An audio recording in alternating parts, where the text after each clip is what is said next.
Assalamualaikum warahmatullahi wabarakatuh. Baiklah, saya Tafirwan SY dengan NIM 3218233 akan membuat video untuk menyelesaikan UTS pada semester 6. Baiklah, masuk kepada soalnya, yaitu jelaskan keuntungan perdagangan internasional dalam kondisi peningkatan biaya produksi. Dengan meningkatkan suatu biaya produksi, maka otomatis biaya bahan baku, biaya karyawan dan lain-lainnya bertambah, dan semakin banyak bahan baku dan karyawan, maka barang yang dihasilkan pun semakin banyak, sehingga dapat mengekspor barang yang diproduksi dan dijual ke negara lain, atau yang dikenal dengan perdagangan internasional. Dan teori perdagangan internasional tersebut terdapat keuntungan antara lain, yaitu sebagai berikut. Yang pertama, menambah devisa untuk negara. Yang kedua, memperbaiki teknologi produksi. Memperbaiki teknologi produksi satu negara. Yang ketiga, yaitu meningkatkan kemakmuran satu negara. Yang keempat, membuat hubungan baik antar sesama negara. Baiklah, masuk kepada soal yang keempat, yaitu soal yang keempat yang A-nya, yaitu jelaskan bagaimana pertambahan faktor produksi tenaga kerja dan modal dari waktu ke waktu dan produksi satu negara. Yang pertama, yaitu kita lihat modal.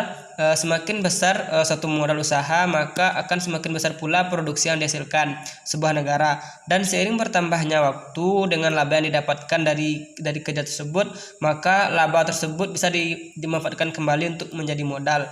Yang kedua, yaitu tenaga kerja. Seiring dengan bertambahnya modal, maka kebutuhan terhadap tenaga kerja juga akan semakin bertambah dari waktu ke waktu. Tenaga kerja dapat dibedakan menjadi tiga, yaitu tenaga kerja manusia, tenaga kerja hewan, dan tenaga kerja mekanik. Soal yang keempat, soal yang B, yaitu jelaskan bagaimana pertambahan suatu faktor produksi tenaga kerja dalam teorema Raybeck-Koski. Yaitu teori ini menjelaskan bagaimana perubahan jumlah faktor mempengaruhi output satu sektor dalam kondisi penggunaan tenaga kerja penuh, full employment. Teorema ini berguna untuk menganalisis pengaruh investasi modal, imigrasi, dan emigrasi dalam konteks model Hacker-Ohlin. Di sini kita bisa melihat produksi baju yang barang yang menggunakan faktor buruh secara intensif akan naik dari C1 ke C2. Dan produksi mobil, barang yang menggunakan faktor modal secara intensif akan menurun dari S1 ke S2. Jika jumlah modal naik, batasan modal akan bergeser keluar. Sehingga mengakibatkan peningkatan produksi mobil dan penurunan produksi baju. Karena batasan buruh lebih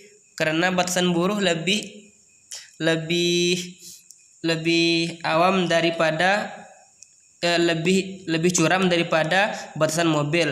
Mobil adalah barang yang menggunakan modal secara intensif, sementara baju adalah barang yang menggunakan buruh secara intensif.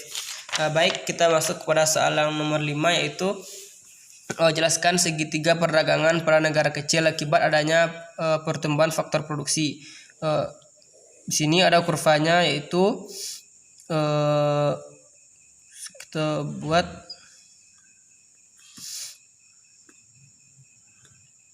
80, 120, 160. X lebar, yang ini Y.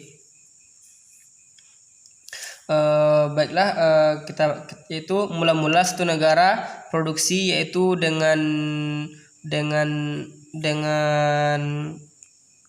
pada kondisi sebelum adanya peningkatan lebar dan kapital.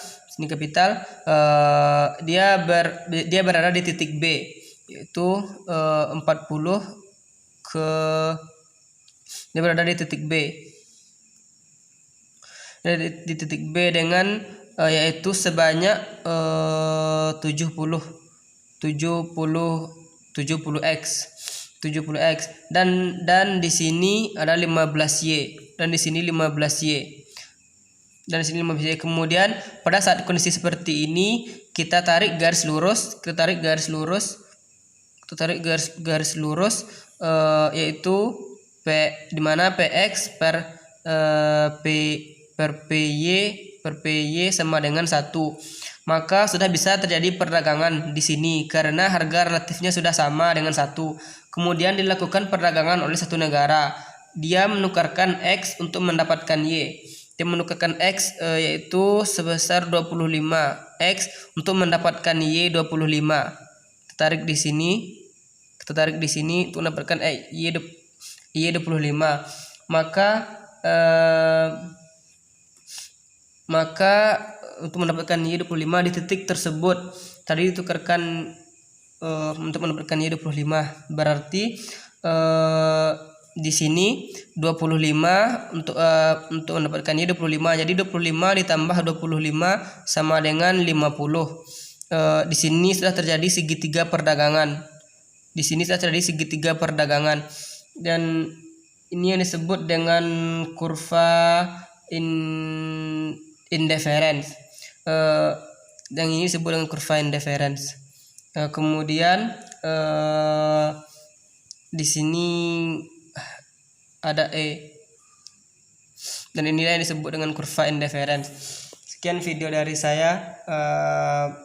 Assalamualaikum warahmatullahi wabarakatuh.